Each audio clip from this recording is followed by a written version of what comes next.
Il nous a donné des matériaux de base, c'est-à-dire à l'intérieur de nous, quand on est né, il nous a remis une mallette. Il m'a dit, Hana, dans cette mallette, tu as des capacités, des ressources, des talents, tes émotions, et tu as aussi tes fragilités, tes incapacités, et tu as tout ça. Et c'est avec tout ça que tu vas devoir avancer dans la vie. Et je vais te donner, Bezrat Hashem, 120 ans de vie, et tu vas devoir te construire, et tu vas devoir, en fait, grandir jour après jour pour te rapprocher de ton projet de vie. On a tous un projet de vie, conscient ou inconscient, mais on en a tous un.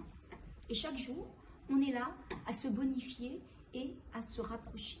En fait, si je comprends bien ce raisonnement, c'est qu'Akadosh Baruch Hu, c'est l'investisseur, il nous a donné la matière première, et nous, on est les producteurs. On va produire et on va avancer avec tous ces matériaux. Ça veut dire qu'en fait, tout est latent, d'accord? Rien n'est fini, tout est à définir. On est obligé de prendre tout ça pour avancer, etc. Par contre, avancer sans cette conscience serait compliqué, parce qu'en réalité, on n'a pas toujours l'impression d'avoir à l'intérieur de nous tout ce qu'il faut pour pouvoir avancer. Ah, moi, j'ai pas cette compétence, moi, tu comprends, Hana, avec le passé que j'ai, c'est pas possible. Et on part finalement à vide.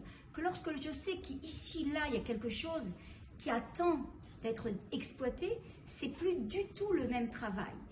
Et je suis convaincue qu'Akadosh Baruch Hu, il ne donne pas en fait une vie de réussite, une vie de bonheur en rapport d'un certain mérite. Je ne pense pas.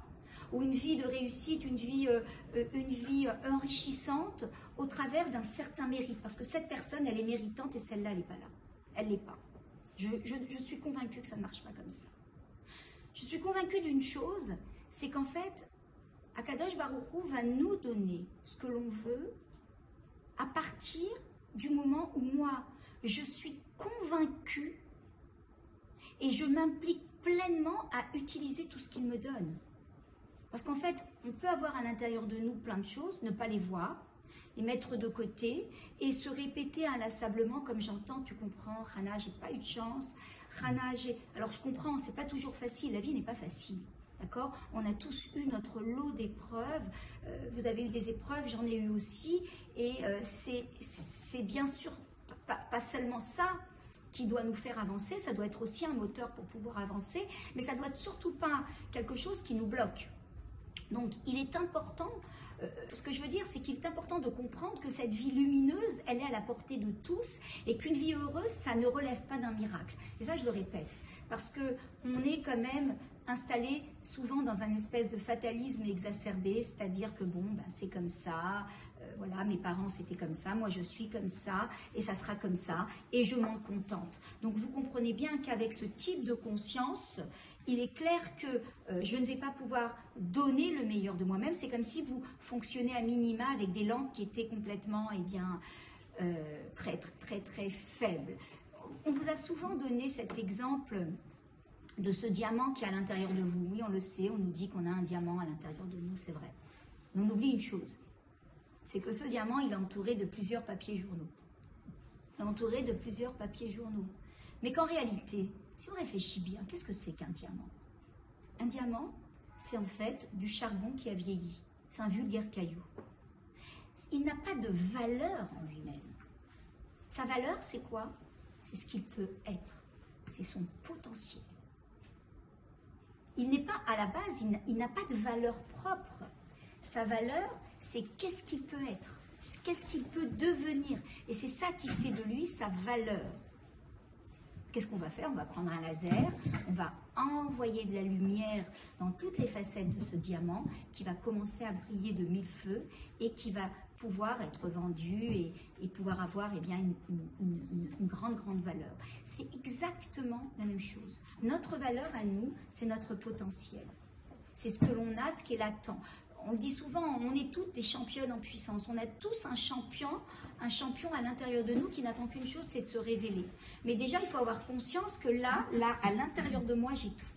J'ai tout. Akadosh Baruch Hu, dans ce corps majestueux, a mis tous les ingrédients pour que je me réalise.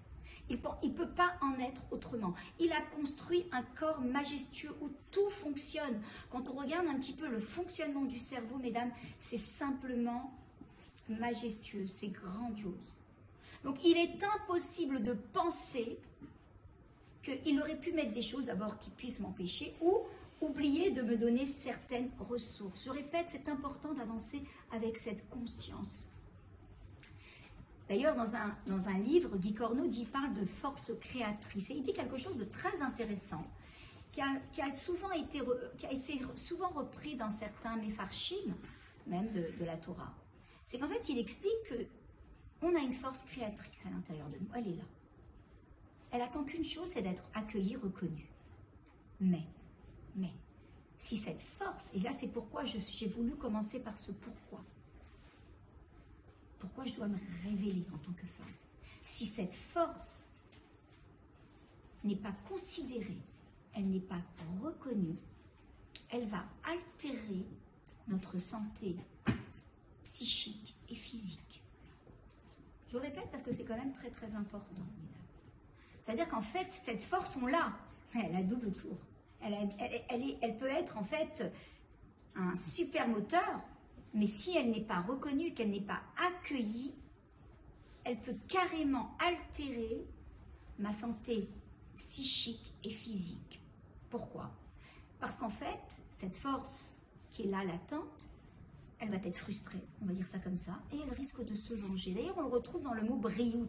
Regardez le mot briout, qui veut dire santé. Vous avez le mot bara. D'accord? Vous avez le mot création. Vous avez le mot